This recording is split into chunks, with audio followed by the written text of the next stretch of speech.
All right, making sure I'm recording here.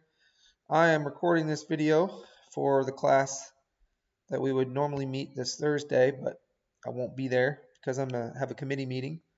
So as promised, I'm recording this video. I'm going to work through some of the Chapter 14 Connect problems like we usually would do in lecture. But the first thing I'm going to do is finish up this PowerPoint example that I was working in class on Tuesday. So we're in Chapter 14. And we were working through the example for those of you who were in class. We were working through the PowerPoint example, and I made a spreadsheet to keep up with the example in the PowerPoint for Chapter 14 because it's one long problem that they're working. And without this spreadsheet, it makes it hard to keep track of things. So as you recall, on Tuesday, the first thing we did, so the company that we're dealing with is Hampton Hams. That's the example company. They're a retailer. They sell ham. So they buy hams from their supplier, then they mark up the price and sell them to their customers. So that's how Hampton Hams makes money. So we first prepare the sales budget for Hampton Hams.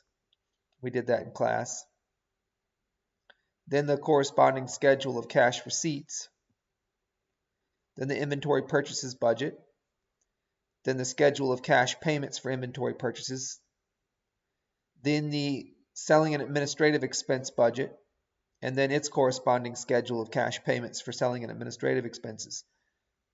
So that's three different little budgets. Each of those little budgets has a corresponding schedule of cash. Then the seventh little thing we do is prepare the cash budget. This is where we got in class on Tuesday. And then after preparing the cash budget, we will use all the pro forma data that we've collected from the various other little budgets, and we will make a pro forma income statement, balance sheet, and statement of cash flows. So I can go ahead and delete these numbers here. Delete these numbers because we're going to fill this in here in just a second. So after making all these sub budgets and their corresponding schedules of cash, we can make our budgeted financial statements, pro forma financial statements. So let's do this cash budget. So the cash budget, we have to prepare this after we've done these other things. Our beginning cash balance, if you recall in the PowerPoint presentation, we're anticipating opening a new retail ham store, and we're approaching our bank for a loan, and the loan officer at our bank says, give me a budget for the first 3 months of this store that you think what will happen. If the loan officer lends us the money, they want to make sure that we're going to be able to pay them back.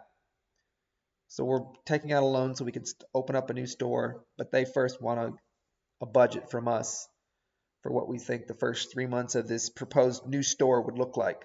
So we're sitting here at the beginning of October looking into the future, making these budgets.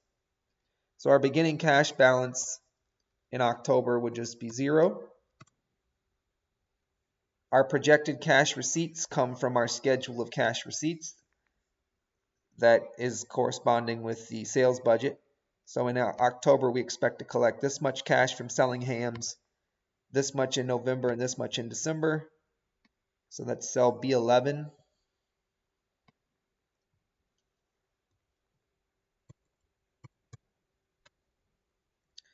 We can just carry the formula across. Our beginning cash balance in November will be our projected ending cash balance in October. So we may as well just write this equals this. Then we can carry this formula across. Expected beginning cash balance, budgeted beginning cash balance in December will be whatever we budget November's ending cash balance to be. All right, and then so we have a budgeted beginning cash balance of 0. We expect to receive $40,000 in cash in the month of October from selling ham. And so our total cash we expect to have available to spend in October is the sum of these numbers. We can carry that formula across. So that's the first section of the cash budget, the cash receipt section. Now let's budget our cash outflows, our cash payments. First, we have to pay cash for buying hams from our suppliers, so cash paid for inventory. And that's in the schedule of cash payments for inventory purchases that corresponds to our inventory purchases budget. So in October, we expect to spend this much to buy hams, this much in November, this much in December. So that's cell B23, it looks like.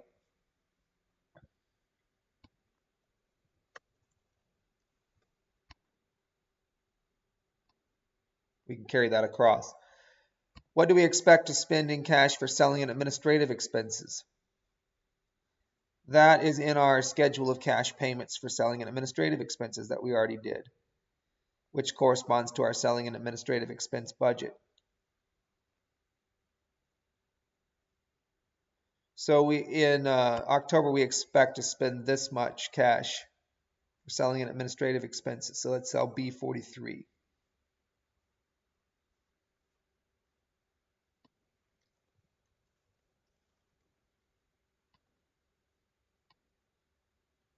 We can carry that formula across, and that should get the corresponding numbers for November and December as well.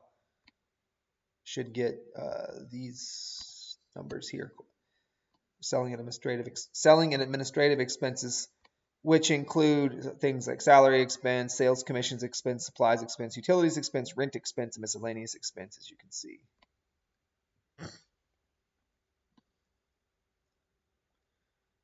Cash paid for those things. Then we have expected cash payments for interest. Now it said in the PowerPoints that we plan to borrow money or repay any money we've previously borrowed, always on the last day of the month. So since we're not going to be borrowing any money until the last day of October, we won't have to pay any interest in October on money that we borrowed. Because if we borrow on the last day, you only pay interest if time goes by.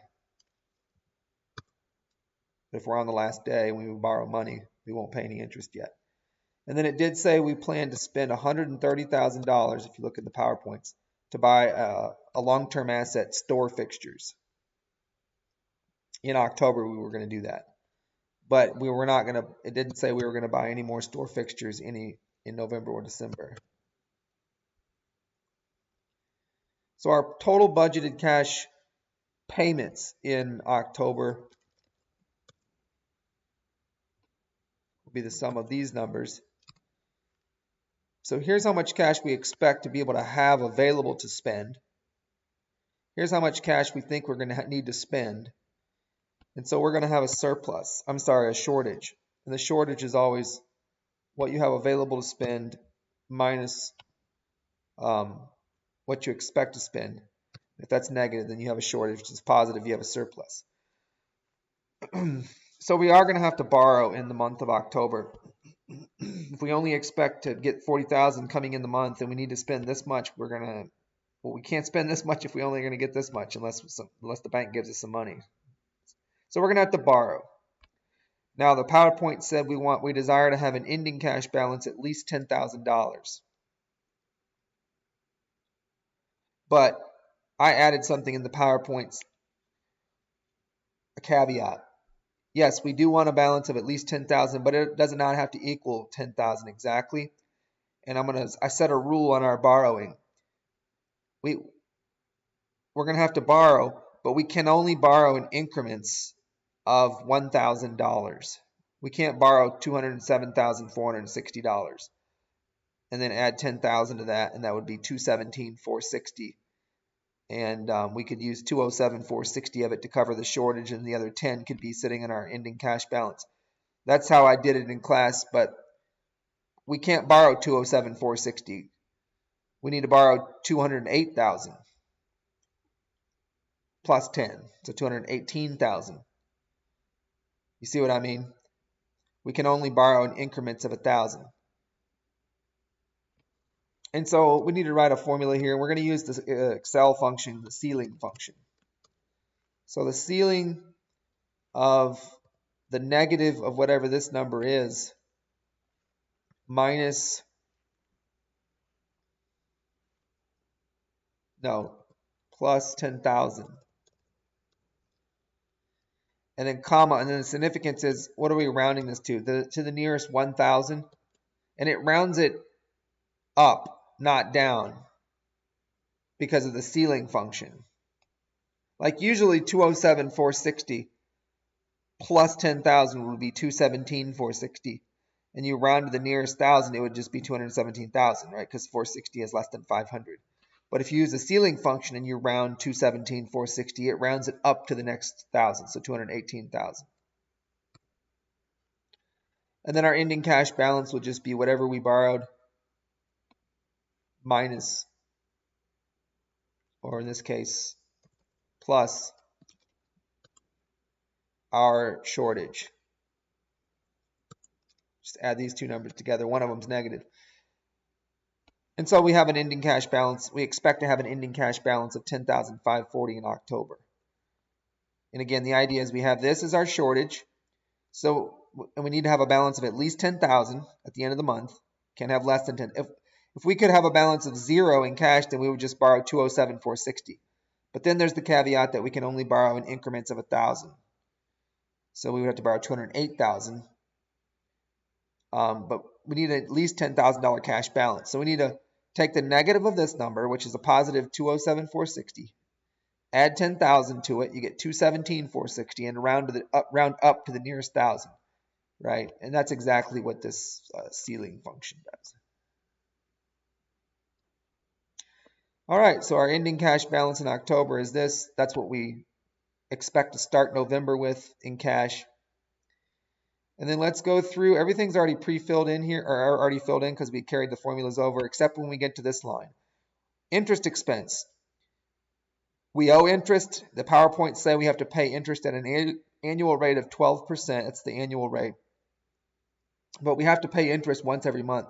So our monthly rate is 1%. 12% divided by 12 months in a year, 1% per month. And interest, the formula for interest is always the rate times the principal that you owe. And what we owe in November, we owe $218,000 before any additional borrowing we may do in November. At the end of November, the last day of November, we owe 1% times our principal balance that we have with our lender. Right? On the last day of October, we borrowed $218,000. A whole month goes by, and at the end of the next month, at the end of November, we owe 1% interest on that balance. So we owe $2,180 in interest. So that's what we expect our interest expense to be in November. That's what we're going to have to pay for interest. We're not going to purchase any store fixtures in November. We should be able to just carry this formula all the way over. So our expected total cash outlays or outflows in November is 180, 112, which is the sum of these numbers. As far as our surplus or shortage, we should be able to just carry this formula over. It's always cash available minus cash we expect to spend. So we also have a small shortage in November. As far as our how much do we need to borrow, I think we can carry this formula over as well. So we need to borrow $12,000. You take this number, take the negative of it, add 10,000 to it, so you get 11,572, and then round it up to the nearest 1,000. You should get 12,000, and that's what the function does here. And so our ending cash balance, we should be able to carry this over as well. At the end of November, we expect to have $10,428 of cash on hand.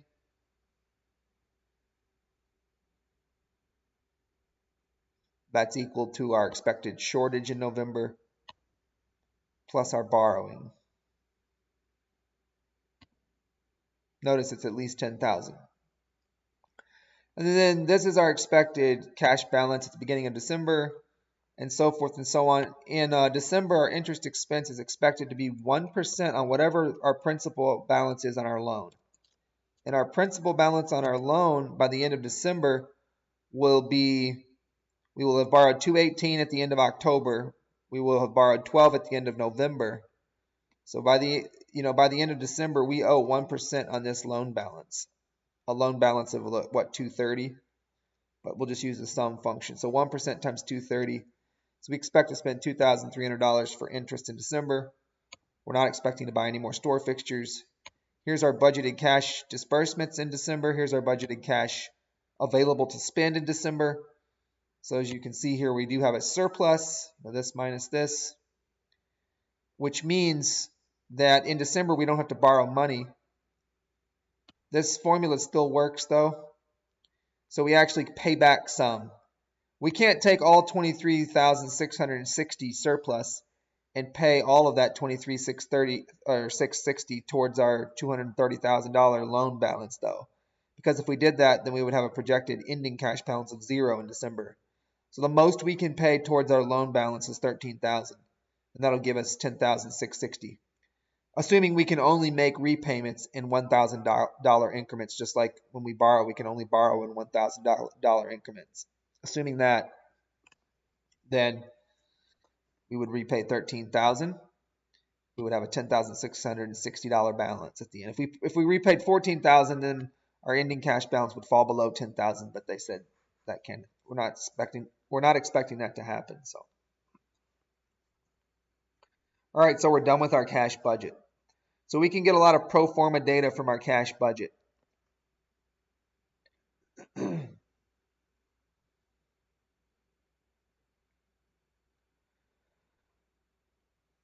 Let's see here. We can get right here. This will go on our pro forma statement of cash flows. This is our expected cash collections from customers over this 3-month period.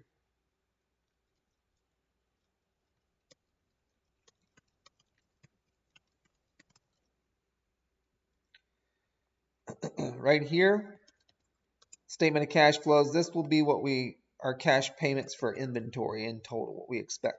That'll be on the statement of cash flows, operating activities section.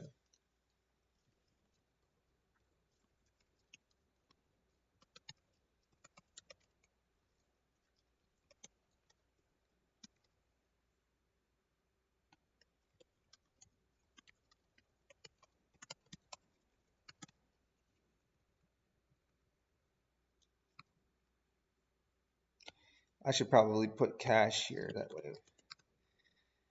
Right here, I guess I can just carry this formula down. This is our expected cash payments for selling administrative expenses. It's an operating, that will be in the operating activity section of the statement of cash flows.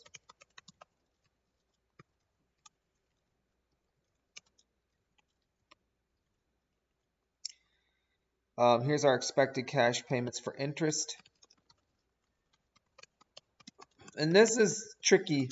You might think, if you remember earlier in the course, I said any dealings with our creditors or our shareholders from a cash perspective. Whoops. Any dealings with our creditors or our shareholders from a cash perspective is a financing activity. When we borrow money from our lender or we repay money that we've previously borrowed back, then that's a financing activity. But when we pay interest on a loan that we have with our lender, the cash payment for the interest is actually an operating activity. That's one of the exceptions to that rule that I gave you earlier in the semester. So that'll be in the operating activities section. Cash payments for for store fixtures. Store fixtures is a long-term asset, so this will be in the investing activities section.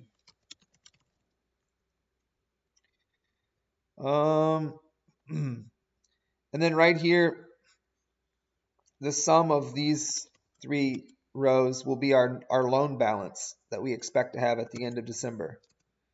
So we expect to have a $217,000 balance in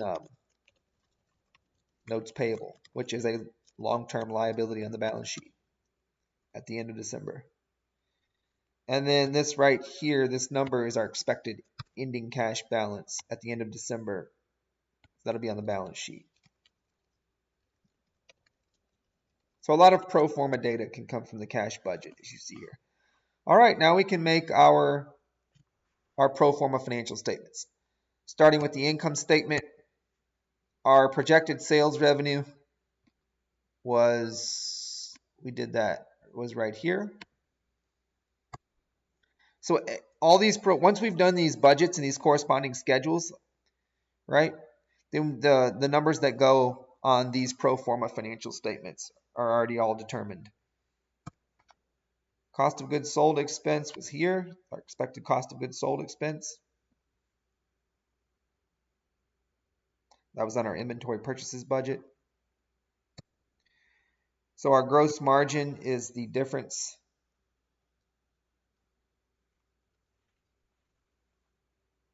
Actually, you know what? I'm going to say sum of these two numbers. And I'm going to make the cost of goods sold expense. Actually, you know what? I'll leave it a positive number and I'll just say this minus this. So our gross margin is 174,720. Sales revenue minus COGS. And then we need to subtract our selling and administrative expenses. And our total selling and administrative expenses on the income statement come from our selling and administrative expense budget right here. And so we take gross margin minus our selling and administrative expenses, gives us our operating income. And then the only expense we have not subtracted yet is our interest expense. And our projected interest expense comes from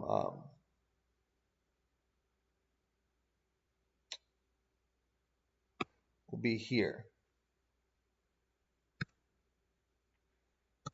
And so our net income then is just our operating income minus our interest expense. So we're projecting to have a $60,068 net income for this first quarter of this proposed new store, October, November, and December. Revenues minus expenses are expected to be $60,068. Notice the format that we did this. Sales revenue minus COGS equals the gross margin. Then we subtract all of the expenses except for interest expense. So the selling and administrative expenses. And we have operating income. This is our income from our normal operations. And the interest expense always goes below that. This is an expense, but it's not derived from our actual operations. So we report that below that. So operating income minus interest expense. Also, if we had income tax expense, if we owed income taxes, that would be below the operating income line.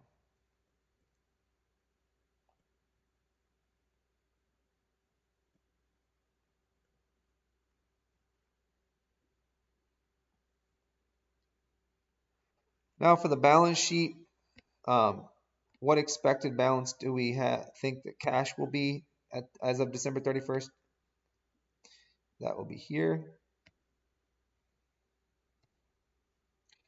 Accounts receivable is expected to have a balance of, I believe we got that right here. That's on our sales budget.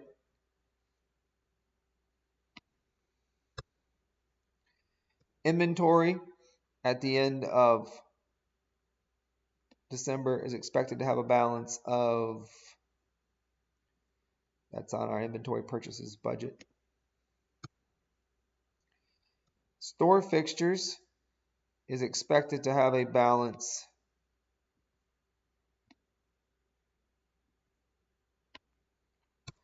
that's the historical cost, but then the accumulated depreciation on the store fixtures. So long-term assets have to be depreciated. Each long-term asset, other than land doesn't have to be depreciated, but each long-term asset, when you list it on the balance sheet, you list the asset, then you list its historical cost, what you originally paid for it. And then underneath that long-term asset, you put that long-term asset's accumulated depreciation account. Each long-term asset has its own accumulated depreciation account that corresponds to that long-term asset. And in that accumulated depreciation account, you put the total amount of depreciation you've recognized to date. And that'll come from our selling and administrative expense budget. We expect the depreciation expense to be $1,000 in October, $1,000 in November, and $1,000 in December for a total balance of, we expect this balance in accumulated depreciation. So that's cell E31.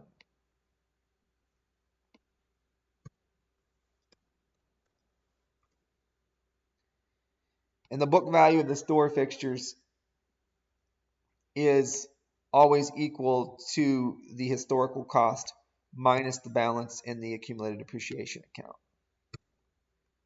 So our book value is 127.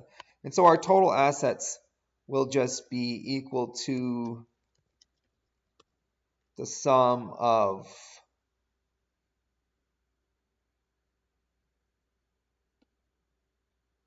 these numbers and then the book value of the store. Whoops. Just these numbers and then the book value of the store fixtures.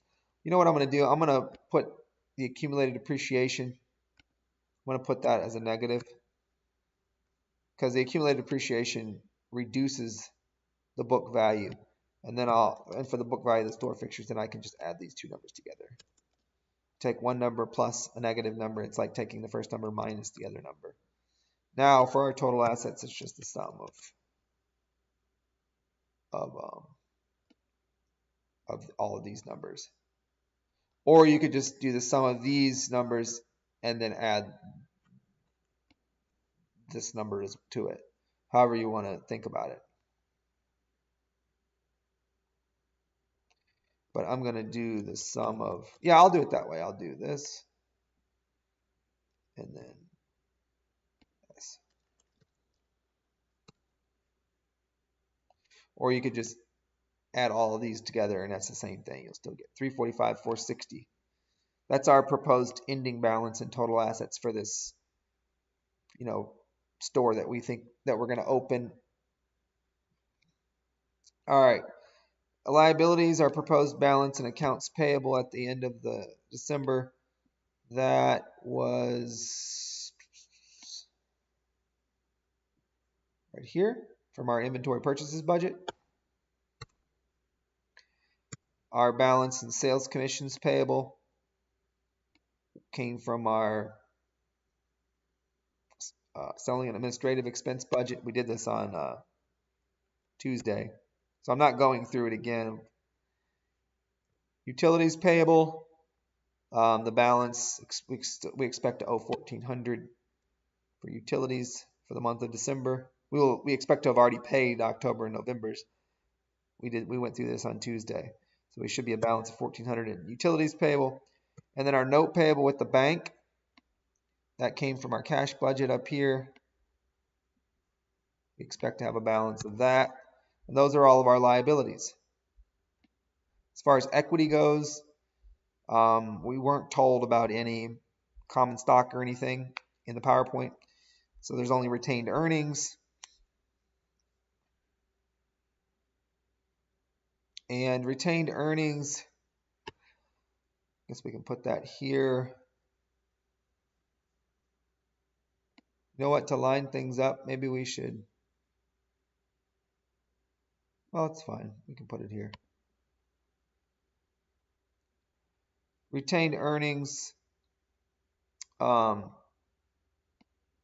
the end. Now we can do our formula for retained earnings, right? Ending retained earnings equals beginning retained earnings. We expect $0 beginning on October 1st, plus net income. That income comes from the income statement. And then minus dividends, which we weren't told, we were not expected to pay any dividends, equals ending retained earnings. So our total liabilities and owner's equity, we project to be the sum of all of these numbers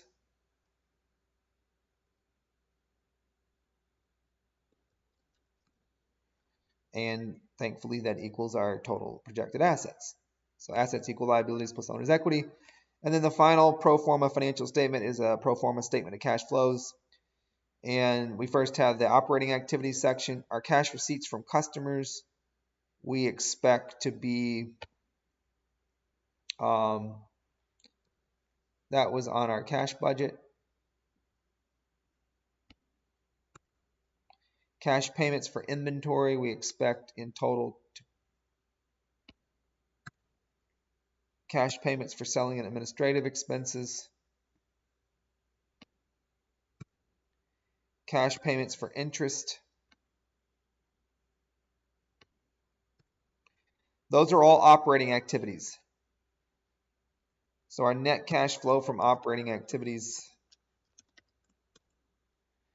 I got to be careful here. If this says receipts, then it's a positive number. If it says payments, that's a negative number.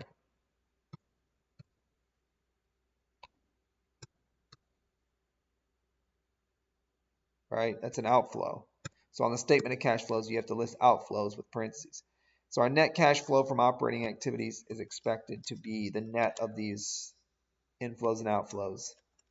So you just sum those up. Looks like an outflow of 76,340, net outflow.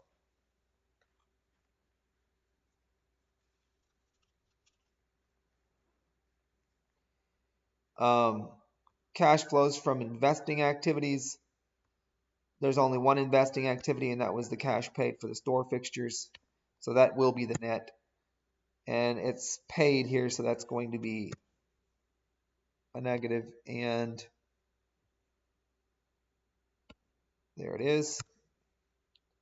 So the net cash flows from investing activities will be an outflow of 130. And then financing, there's only one financing activity, and that was the inflow from borrowing. So that will be the net. And that's the only financing activity we did. And in total, we borrowed 217. Well, that's the net that we borrowed, because we borrowed 230, but then we paid back 13.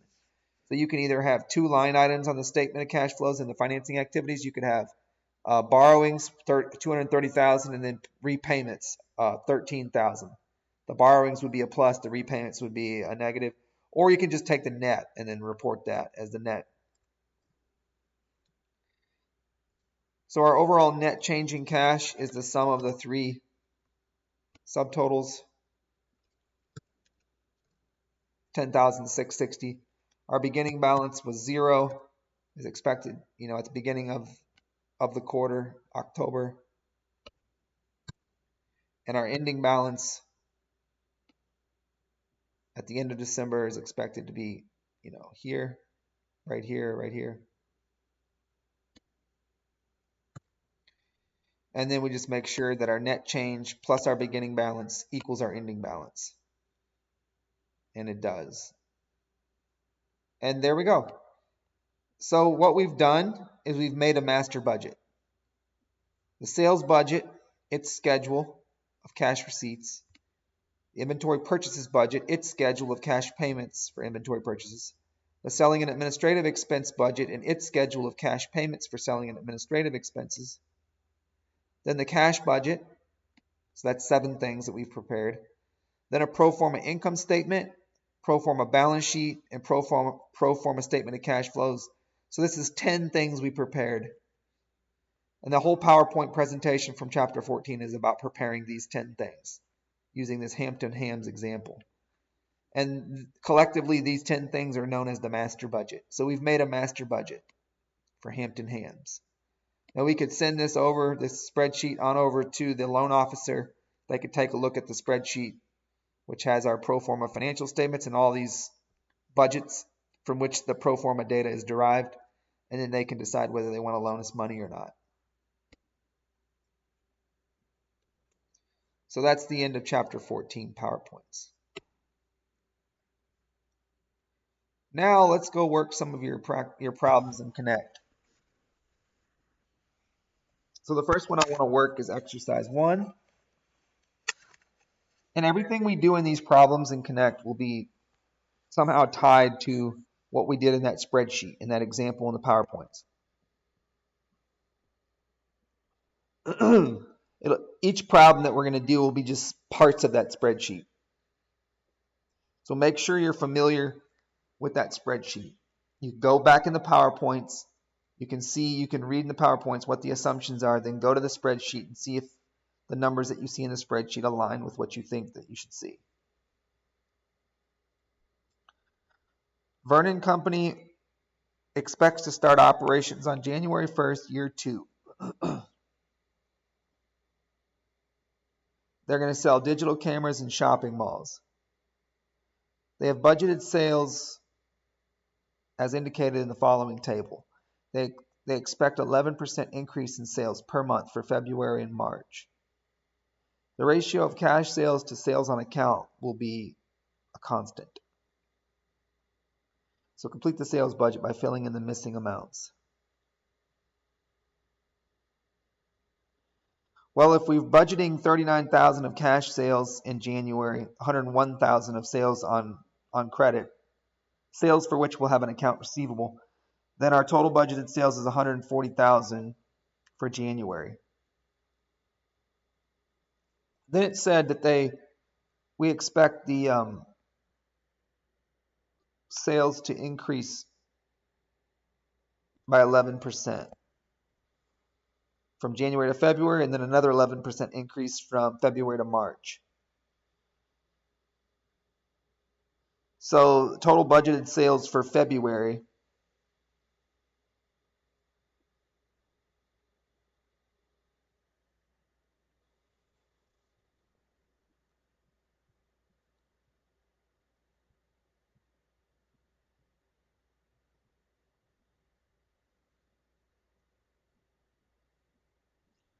is expected to be whatever the budgeted sales were for January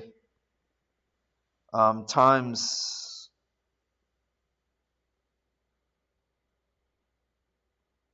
1.11. That would be 11% more.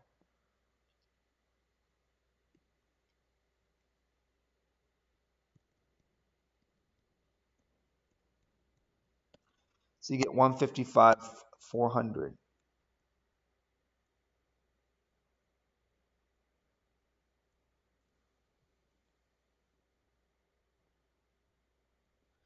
And then as far as the cash, how much of this do we expect to be cash sales, and how much of this do we expect to be sales on account? One way to do it is we can let X be the cash sales, Y be the sales on account. And we can set up two equations. We know that X plus Y has to equal 155,400.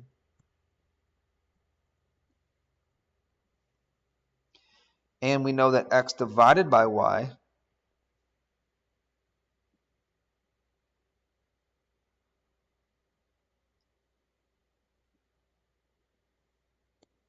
actually can do this. We know that X, what does it say? The ratio, right? The ratio of cash sales to sales on account has to be the same. Okay, yeah, so we can do what I said originally. So we know that the sum of those has to equal 155,400. And we know that the ratio of cash sales to sales on account has to be the same as it was in January. So it has to be the exact same as whatever 39,000 over 101,000 is. This 0.386113 number.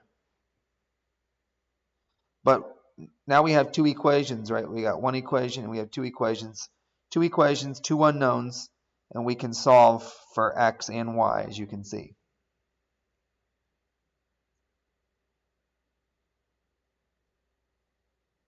That is one way to do it, and you will get the right numbers for X and Y if you do that.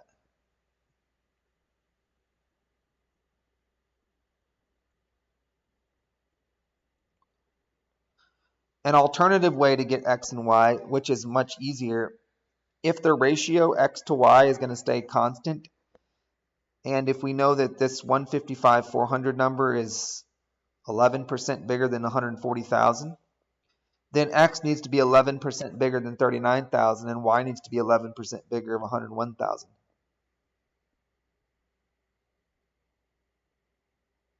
So that means just all you have to do is realize that X needs to be 39,000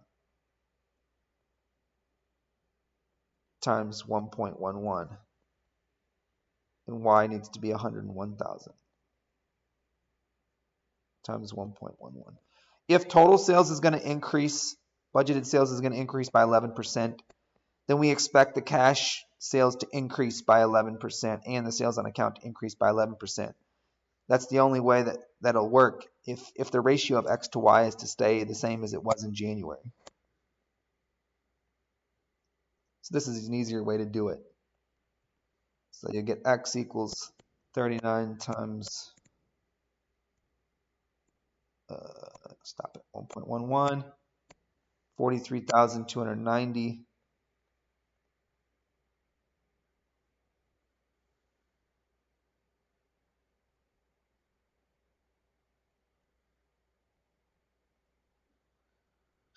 And then Y equals the 101 times the 1.11 of 112, 110.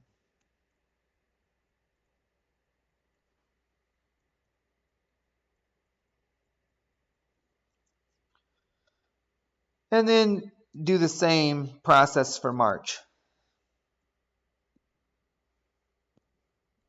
Follow the same logic for March.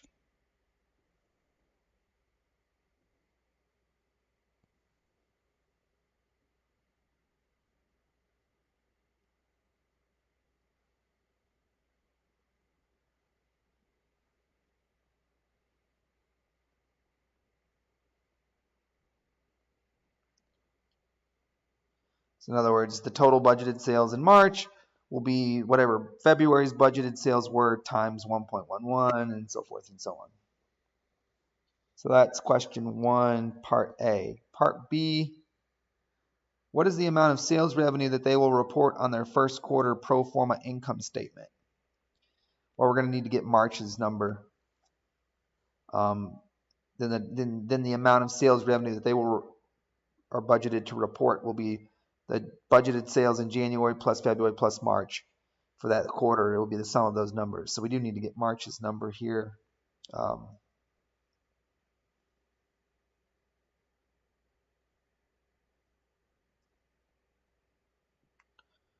March budgeted sales expected to be February's budgeted sales times 1.11.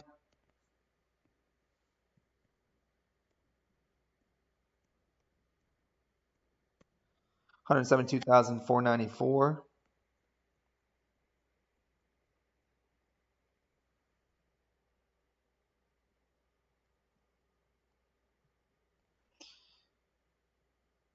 So budgeted sales revenue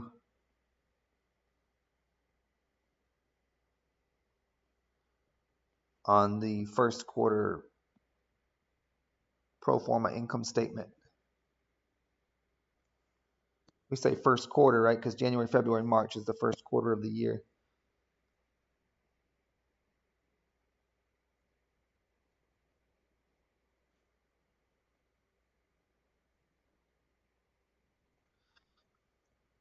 Would equal the January budgeted sales plus the February budgeted sales plus the March budgeted sales.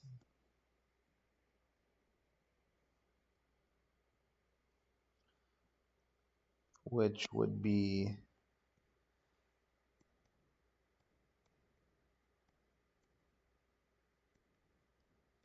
$467,894 using my numbers.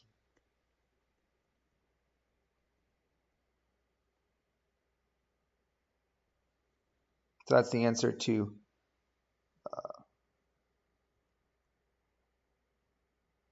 there's requirement B work, there's requirement A's work.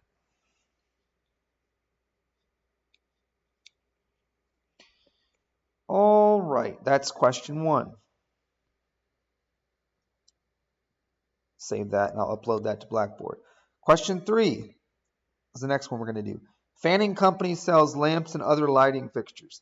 The purchasing department manager prepared the following inventory purchases budget. Fanning's policy is to maintain an ending inventory balance equal to 15% of next month's cost of goods sold. April's budgeted cost of goods sold is $82,000. Complete the inventory purchases budget by filling in the missing amounts.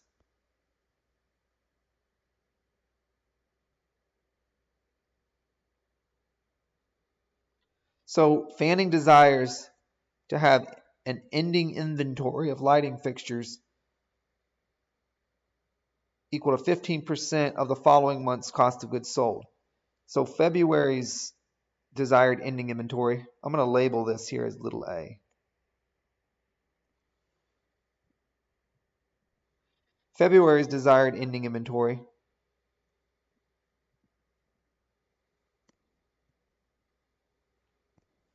needs to equal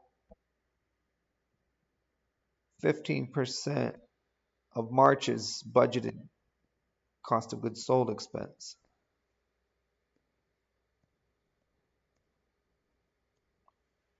$9,900.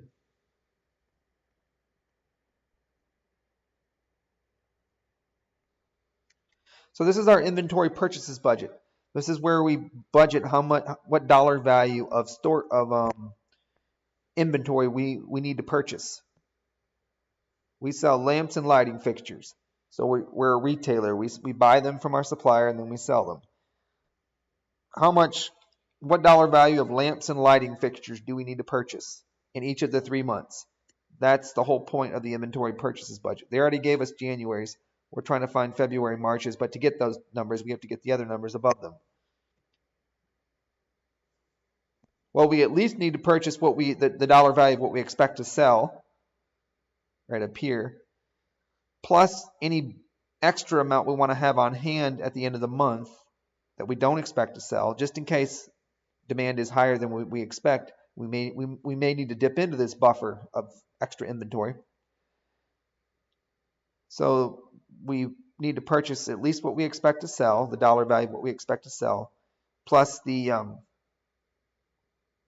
extra inventory. So the total inventory that we need to have on hand in February, according to our budget, is $69,900.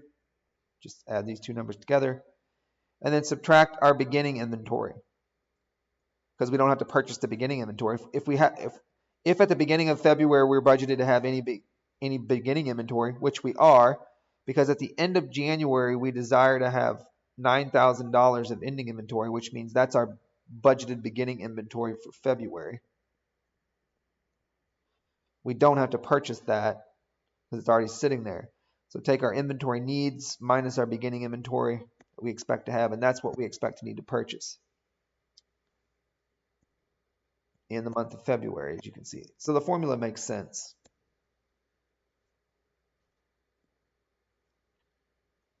$69.9.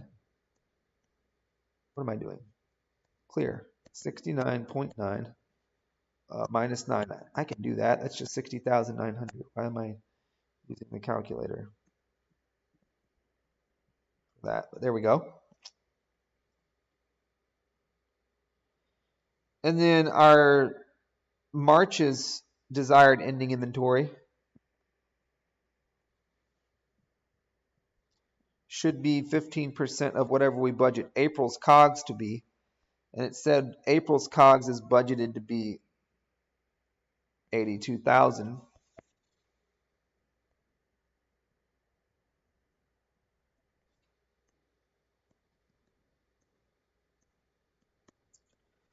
So 12,300 is what we expect. That's our desired ending inventory in March. So our inventory needs in March will be 66,000 plus 12,300. We expect to we need at least that much inventory on hand in March, minus what we expect to have at the beginning of March, which will be February's expected ending balance. So in March, we are budgeting that we need to purchase $68,400 worth of lamps and lighting fixtures. That's our inventory, yeah. So that's requirement A. Then what about requirement B and C? B, determine the amount of cost of goods sold the company will report on its first quarter pro forma income statement.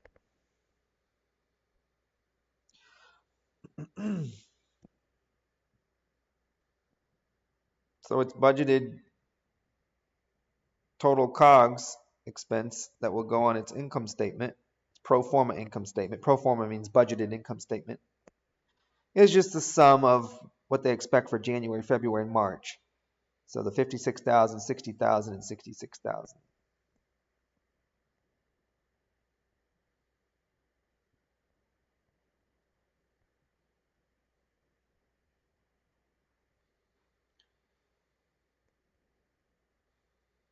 So we have 56 plus 60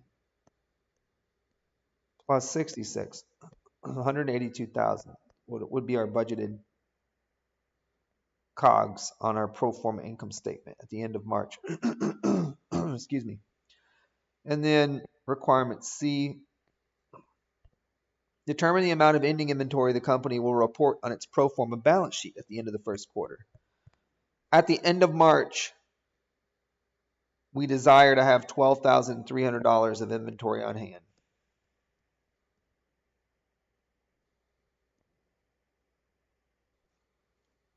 So that's our budgeted ending inventory. That will show up on our pro forma balance sheet.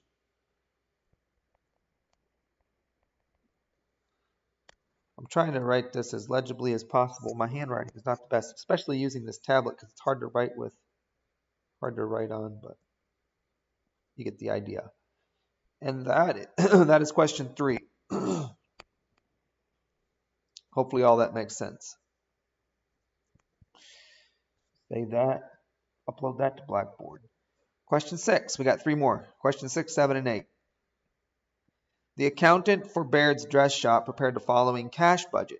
Now we're making a cash budget. Baird's desires to maintain a cash balance of $16,000 at the end of each month. Exactly $16,000. Whereas in our example that we were working earlier at the beginning of this video, we needed to maintain a cash balance of at least $10,000, but it didn't have to exactly be $10,000. But this says exactly. So that means we must be able to borrow we can borrow exact dollar amounts. We don't have to borrow in increments of 1,000. Most likely. Funds are assumed to be borrowed and repaid on the last day of each month. Interest is charged at a rate of 1% per month. Complete the cash budget by filling in the missing amounts. And to do this, if you struggle with this one, if you didn't have this video to help you, the first place I would start to do this is go look at the cash budget we did in the spreadsheet. Just see if you can apply the same logic that we did there to this problem. Let's just fill in the missing amounts here. All right, so July's budgeted ending cash balance will be August's beginning budgeted cash balance. And we're in the cash receipt section of the cash budget. We expect in August to start the month with $16,000 in our checking account, and we expect $202,000 to be added to the account.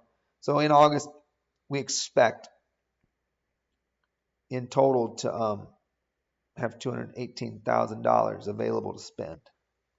Some of these numbers. And then in the cash payment section, we expect to spend $141,230 for inventory, $61,560 for selling and administrative expenses. And how much for interest? Well, in August, at the end of August, we're going to have to pay interest on whatever our principal balance is on our loan. And it looked like in July we borrowed $12,526, or that's what we estimate we're going to borrow. So times 1% is what we expect our interest to be in the month of August.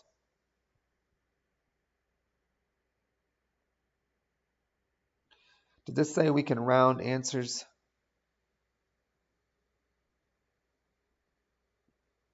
So I guess put 125.60 in Connect. Hopefully that'll accept that. I'm going to put a little a by this.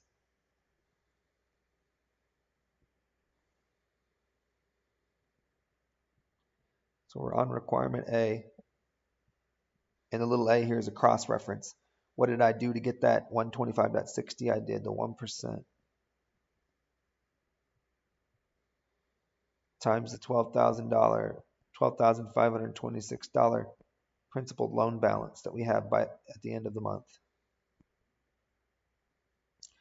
Remember, the amount of interest you have to pay is always the principal, whatever the balance is that you owe on your loan, times whatever the interest rate is for that time period, that monthly interest rate in this case. because a month has gone by. We borrowed this at the end of January, right? At the end of July. All borrowings or repayments happen at the end, the last day of each month. So this 12/5/26, we're budgeting that we're going to borrow that the last day of July, July 31st. And when we get to the end of August, that's 30 days later, we will owe 1% interest rate on that 12,526 because only 30 days have passed. So our total budgeted disbursements is the sum of these numbers: 141.23 plus 61.56. I'm putting things in thousands now. Plus 0.12560, putting that number in thousands. And you got this, then multiply by 5,000, and we get $202,915.60.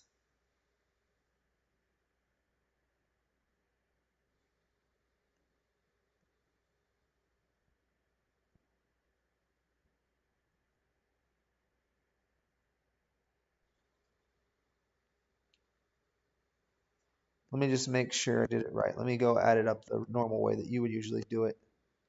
I do it the other way just because it's faster. You don't have to type as much. As long as you do things correctly, yeah. Then you should be good. All right. So we expect 218 to be available to spend in August. We expect to have to spend 202,915.60, and so we are going to expect a surplus. So it's the 218 minus the 202.91560. Then multiply back by 1,000. We're expecting to have a surplus of $15,084.40. This says any shortages or repayments to be indicated with a minus sign. Round your answers to the nearest whole dollar amount. So I think, actually, you know what I think it wants us to do? Here, I think it wants us to put, just round us to the nearest whole dollar. So put $126 here. That's what it wants us to do. Which would mean this is 916. And so our surplus would be $15,084.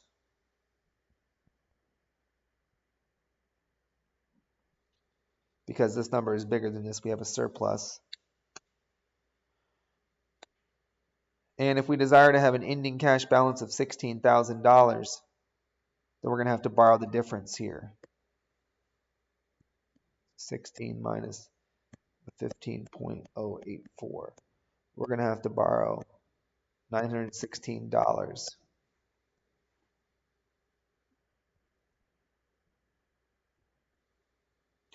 So our beginning cash balance in September is expected to be our ending cash balance, whatever it was in August, 16,000. This comes up here. Our total cash available in September would be the sum of these two numbers. What we have at the beginning plus what we expect to receive in the month. So 258, it looks like. As far as cash payments, they already gave this for inventory, this for S&A, and then for interest, I'm going to put a little B right here. We're going to owe 1%.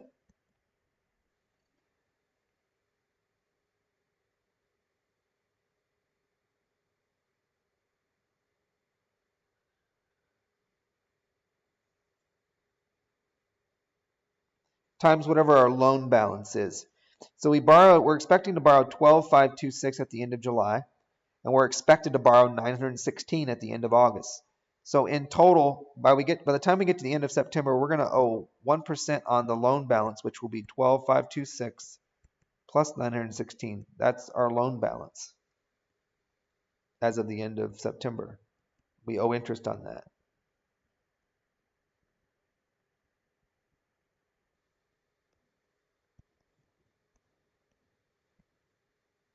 $12,526 plus 916. So it's a $13,442 loan balance, 1% interest, $134.42, and we'll round to the nearest dollar.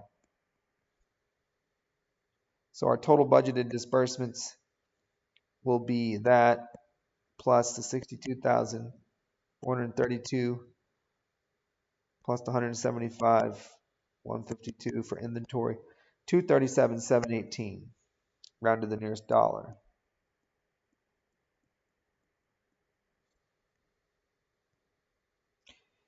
And our total cash available to spend is 258. So if we do 258 minus the 237.718, then $20,282 is what we expect our surplus to be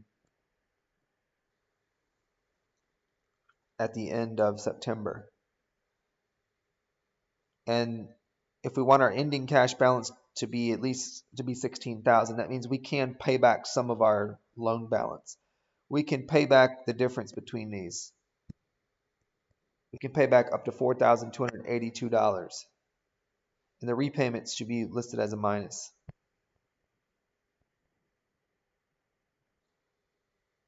So we can take 4,282 of our surplus, pay back part of our loan balance. This would be our loan balance.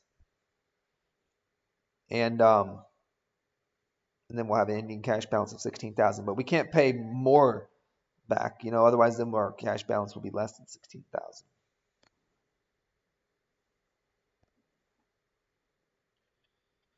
So that completes requirement A. Requirement B.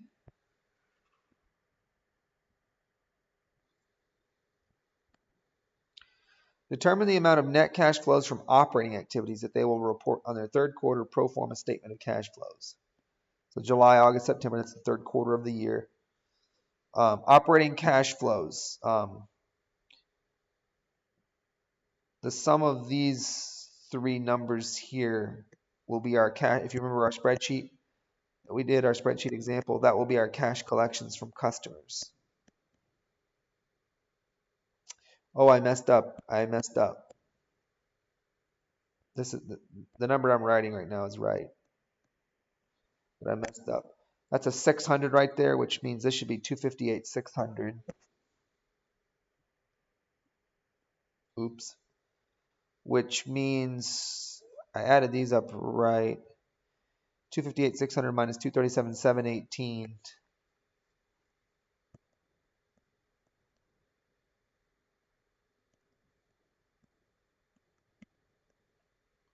is 2882. Yeah, it makes sense. This number would be off by $600. And then that means this really should be 4882. Oops. I thought this was a 0 here, but it's not. It's a 6. There we go. All right. So back to part requirement B. What would our net cash flows from operating activities be on our statement of cash flows? So one operating activity would be cash collected from customers.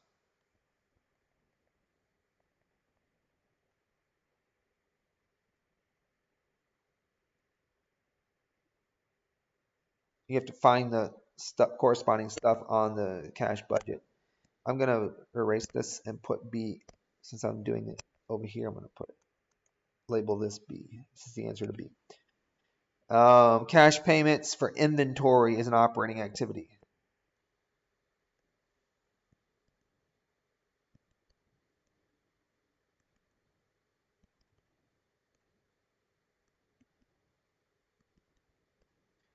So 482,908.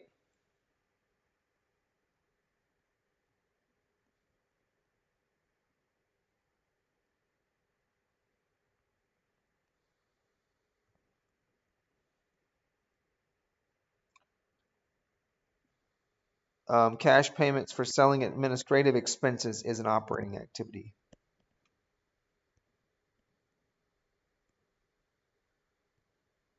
$61,560 plus $62,432. $179,492.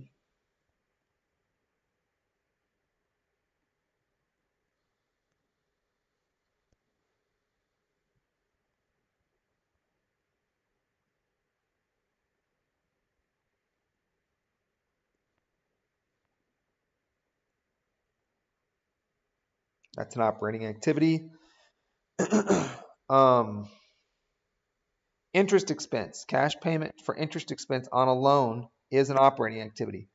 Repaying the loan, repaying a portion of the loan, the actual principal, that's a financing activity, or borrowing money, that's a financing. But paying interest on a loan is an operating activity. So we got $126 plus $134. 260. You know what I'm going to do here? Just $260. Yeah, I'll just do this. So cash payments for interest.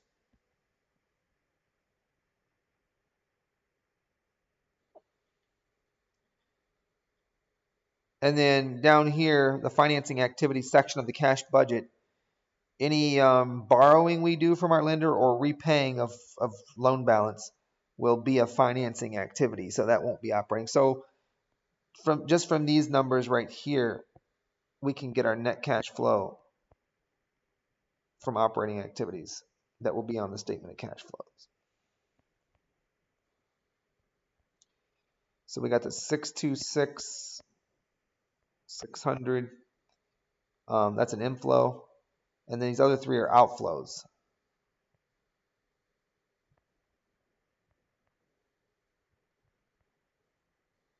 Because it says payments.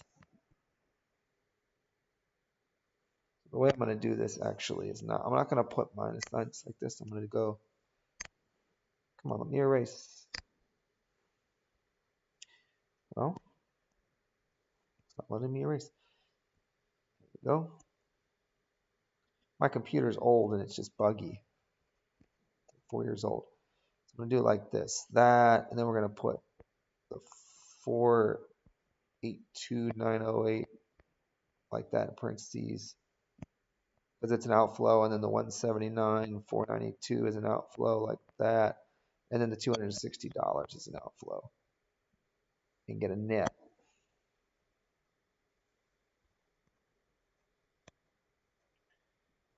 What happened? I lost all my stuff.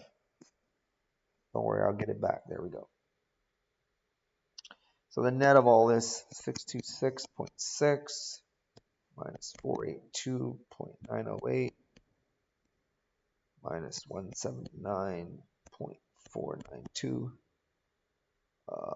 minus 0.260 is negative 36,000, and then I multiply that by 5,000, negative $36,060. So we just, that's the answer to part requirement B. A net cash outflow from operating activities of $36,060 is what we're anticipating on the statement of cash flows. And then part C, determine the amount of net cash flows from financing activities. They will report on their statement of cash flows. And as far as financing goes, that will be any, remember, financing activity is any borrowings we do from our lenders or repayments of loans to our lenders, or any money we get from issuing stock to our stockholders, or any dividends we pay to them, or any if we pay them, if we buy back stock from them. There isn't any stock example here. It's only dealing with our lenders. And so right here, this line item is a financing activity on the statement of cash flows. So we have borrowing of 12,526 that we anticipate, plus borrowing of 916. So we expect to borrow 13,442, and then we expect to repay 4,882, and we can just get a net of those two numbers. 13,442.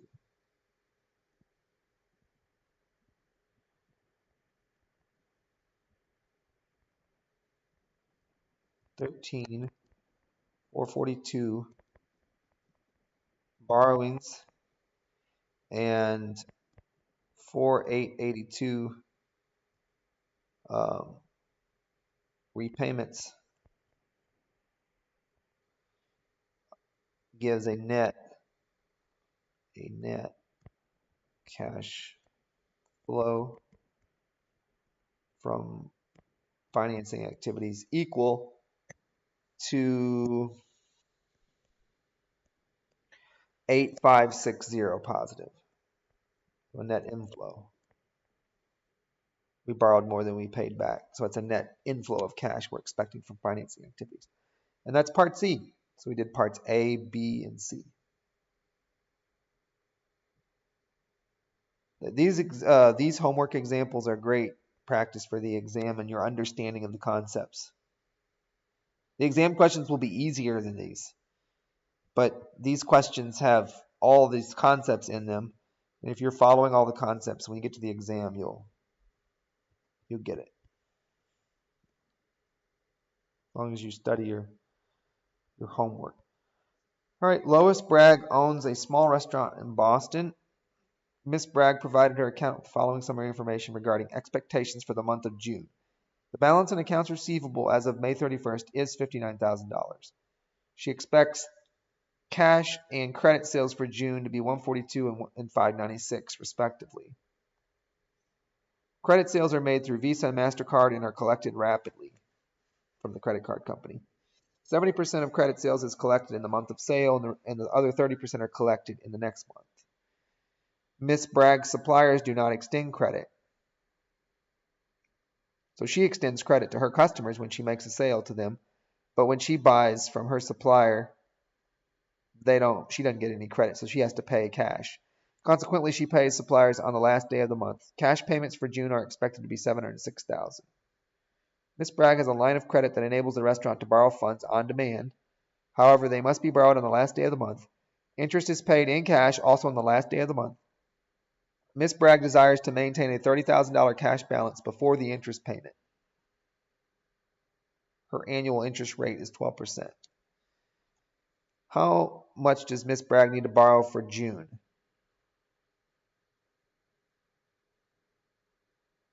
And so, yeah, just like we did in the previous question, if we open it back up here,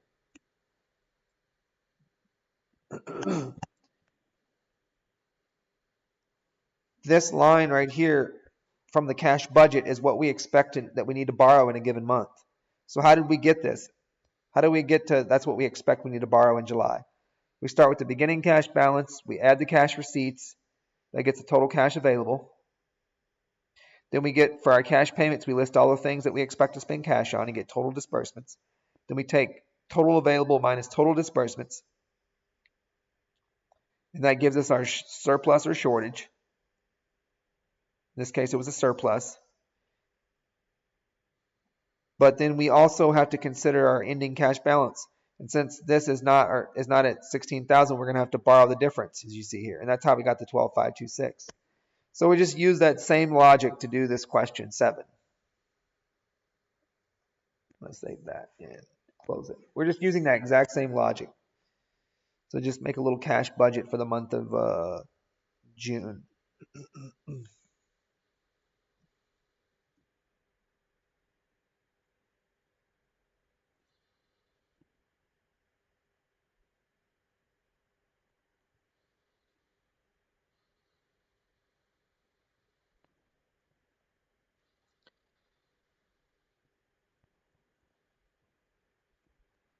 At the beginning of the month, we expect the balance in cash to be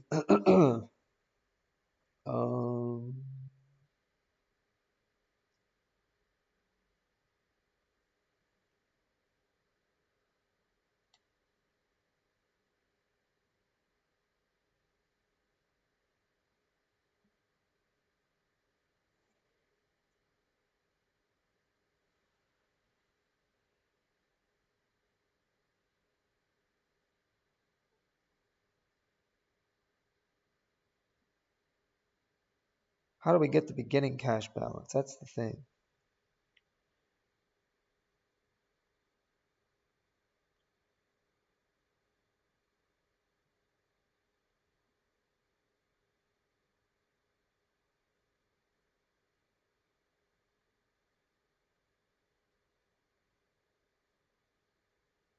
Well, we'll think about that as we go on. What's our expected cash receipts in June? It's not apparent to me from the information given how to get the beginning cash balance. Cash receipts in June are expected to be Well, we're going to make cash sales of 142,000 in June, so that's definitely.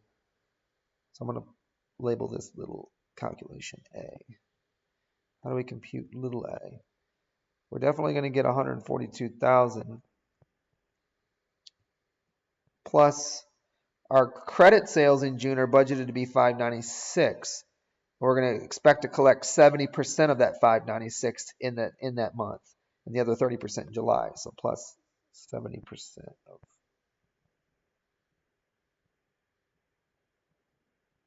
So that's how little a is calculated. So our cash sales, obviously, we're expected to get that. Plus, we're going to get 70% of our credit sales. We're actually going to, our customers going to actually pay off their account receivable with us by month end. That's our assumption. So in total, we're going to receive $559,200 in cash from selling our products. That's our budget. We add those together, and that gets our total cash that we think we'll have available to spend in June, which we don't know what that is because we don't know what the beginning balance is, but we'll come back to that at the end here and see if we can get that.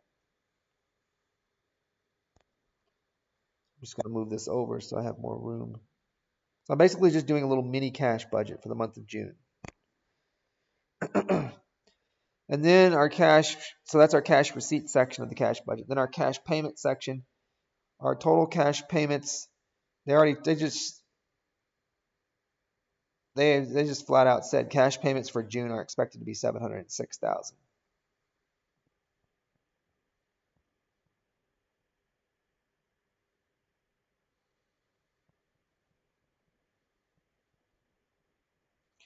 So our total cash available to spend minus the total cash we expect to have to spend will be our surplus or shortage, which we don't know what that is because we don't know the total available. But we need that surplus or shortage to figure out, do we need to borrow any money? We do desire to maintain an ending cash balance of at least $30,000.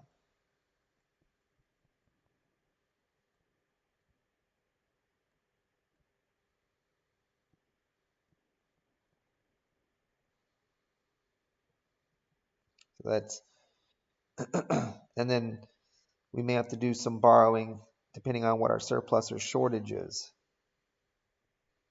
We need to take the total available minus the total that we expect to spend.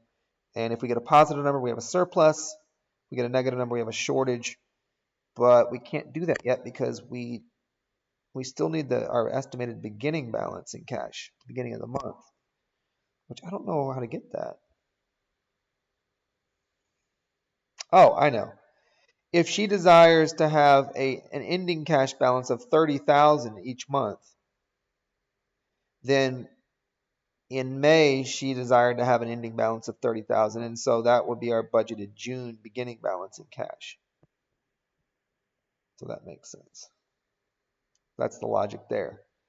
So our total cash available to spend in June would be $30,000 plus $559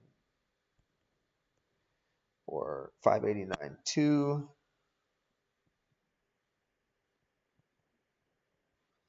And then that minus our cash payments, we expect to have a shortage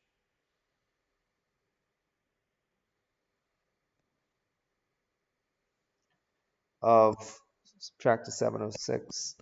So we expect to have $582,200 of cash to be able to spend in June. We can spend that because that's how much is coming in. And we expect to have to spend 706. So we're projecting $116,800 shortage.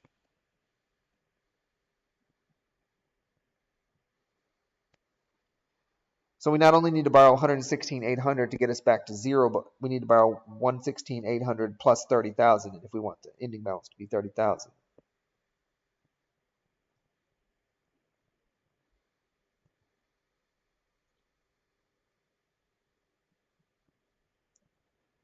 So our borrowings need to be the absolute value of this number. So positive $116,800 plus $30,000.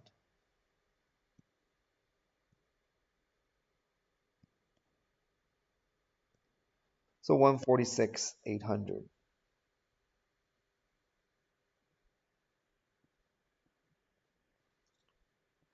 And that's our answer to the question, to part A. It's our borrowings.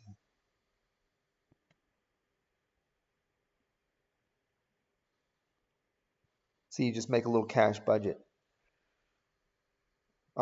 B, determine the amount of interest expense the restaurant will report on the June pro forma income statement.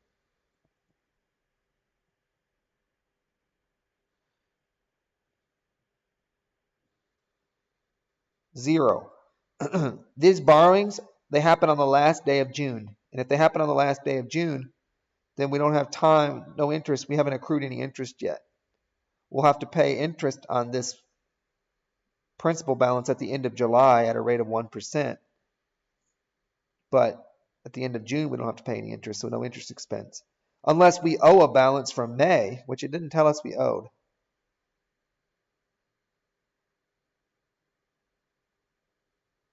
Right. Yep, so 0. And then C,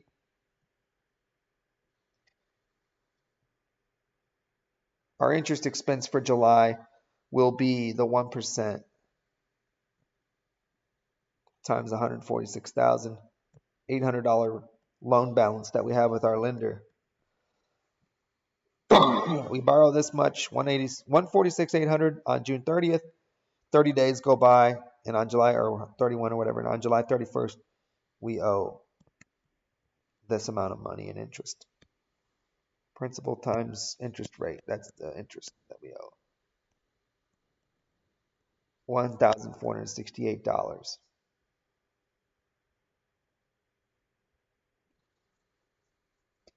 And there we go. That's the answer to that question. The final question. Jacob Long, controller of Arvada Corporation, is trying to prepare a sales budget for the coming year. The income statements for the last 4 quarters. So the last year that's happened, each of the quarters, here's the income statement, what it looked like. And now he's trying to make a sales budget for the next year, for the first quarter, second quarter, third quarter, fourth quarter of the next year. Historically, cost of goods sold is about 60% of sales revenue. Selling and administrative expenses are about 10% of sales revenue. So you can verify that. The S&A expense line is 10% of the sales revenue line. The COGS line is 60% of the sales revenue line.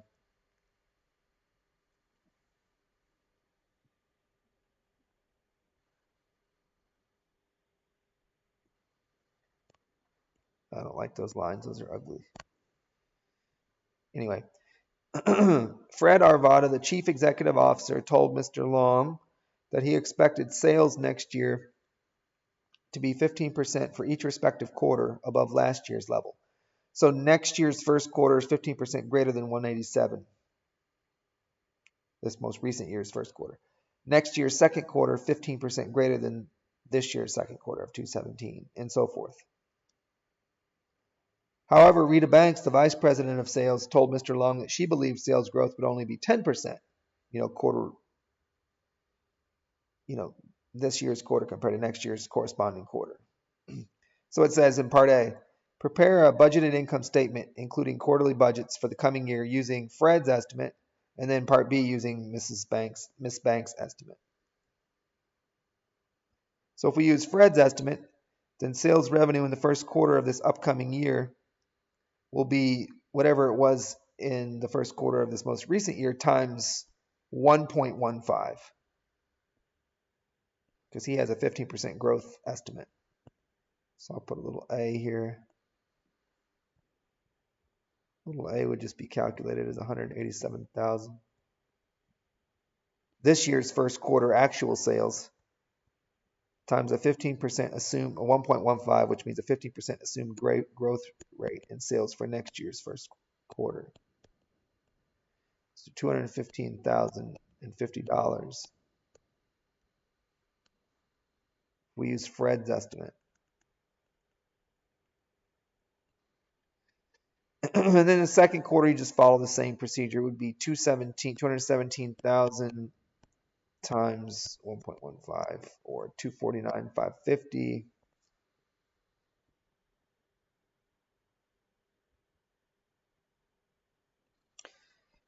Next year's third quarter projected to be 15% greater than this year's third quarter. So 227 times 1.15, 261.50.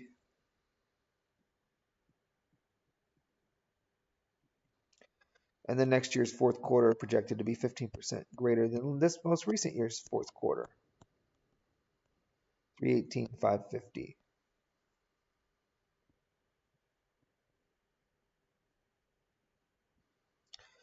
So projected total sales, I think in Connect, the only things you have to fill in are the blue boxes, and this automatically gets filled in. Like the system will automatically sum across. So we don't have to do that. COGS.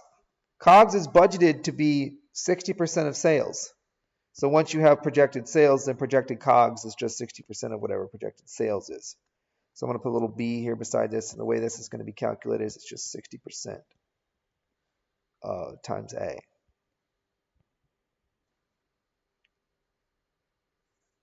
This is a multiplication symbol.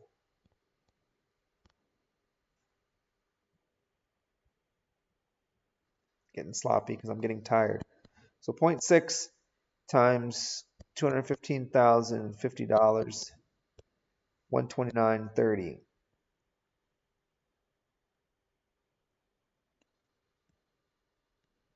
And then so forth and so on. Second quarter will be 60% of 249, 550, so 149, 730.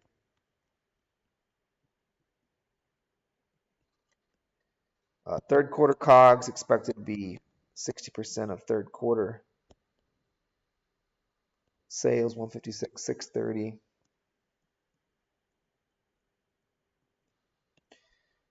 Wait, did I do this correctly for the second quarter? 0.6 times 249, 550. Yeah, I did. And then fourth quarter COGS is expected to be 60% of fourth quarter's projected sales, 191, 130. So gross profit, which is just the difference between sales revenue and COGS, is expected to be 86,020. Now I don't know if they want you to put these numbers as minuses for COGS or pluses. I don't know. I'm not sure what syntax they want. But to get gross profit, you do have to subtract COGS from sales revenue. But I don't know if they want the COGS listed as minuses or not. But you can experiment, see what they want. 249,550 minus the 149,730 is the 99,820, and so forth and so on. You get the idea for the gross profit.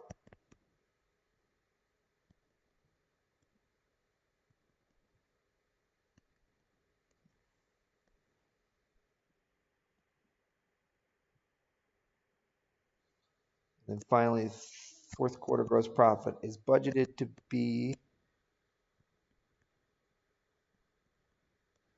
127,420.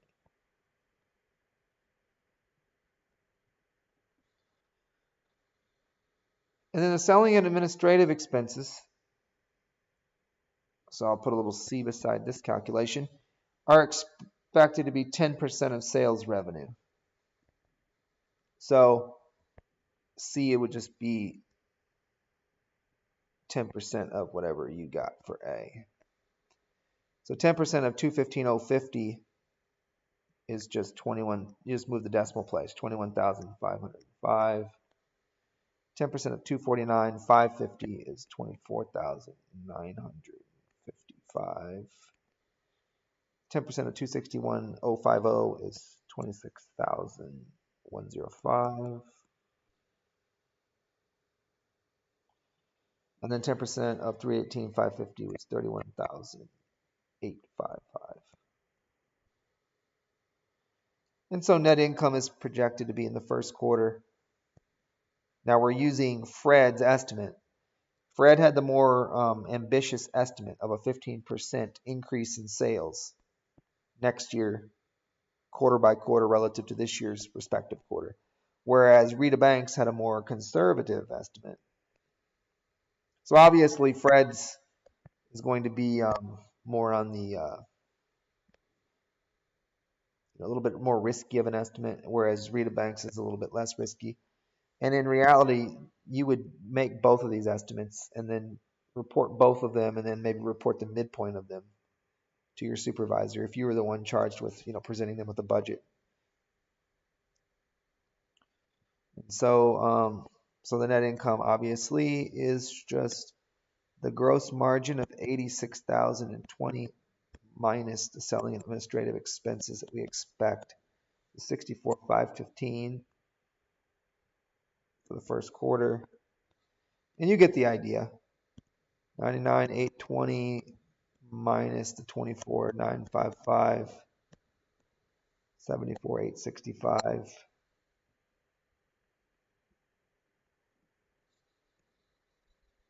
And then the 104, 420 minus 26,105, 78,315. So this problem is actually really easy. It's just really time consuming to figure all these. You have to do a lot of calculating. 127, 420 gross profit. I'm sorry, gross margin for fourth quarter. Well, that's what we project minus the 31,855 projected selling and administrative expenses. 95,565 is what we think the income will be. And so next year, total projected income, would be this number, which would be the sum of these numbers here. So that would be using Fred's estimate. And then for requirement B, you just repeat the same the same procedure, except right here you would use 1.1 instead of 1.15, and which would change these numbers right here for using Rita's estimate. But COGS will still be 60% of whatever you got in the for sales, and selling and administrative expenses will still be 10% of whatever you got for sales. It's just your estimate of sales is different than under Fred's assumption. Fred's assuming 15% growth. Fred's assuming this number is 15% higher than this number, and this number is 15% higher than second quarter of this most recent year, and so forth. Whereas Rita's using 10% higher. And so you just do the same process for part B. I'm not going to do part B because you can just do the same sort of process. Apply same logic.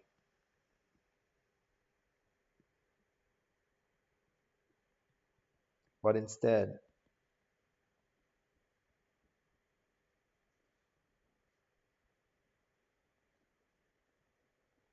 assume a 10% growth rate in sales revenue next year relative to this year for each respective quarter.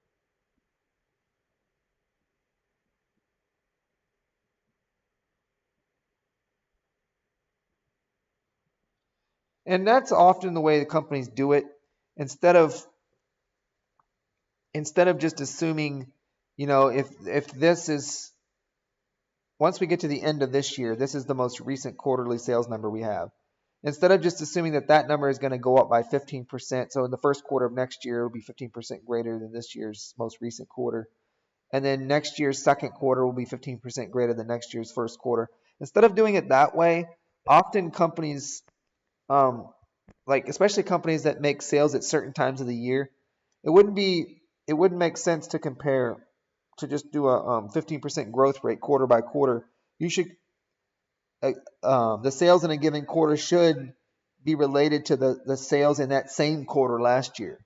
Like if you're a company that makes most of your sales in the fourth quarter of the year because you sell products that everyone wants to buy around Christmas time or New Year's, then to estimate, next year's fourth quarter sales, you don't need to be looking at, you need to look at this year's fourth quarter sales. So that's the way they'll do it sometimes. But anyway, hopefully this helped you, and that will be the last question. And I'll put these solutions up on Blackboard.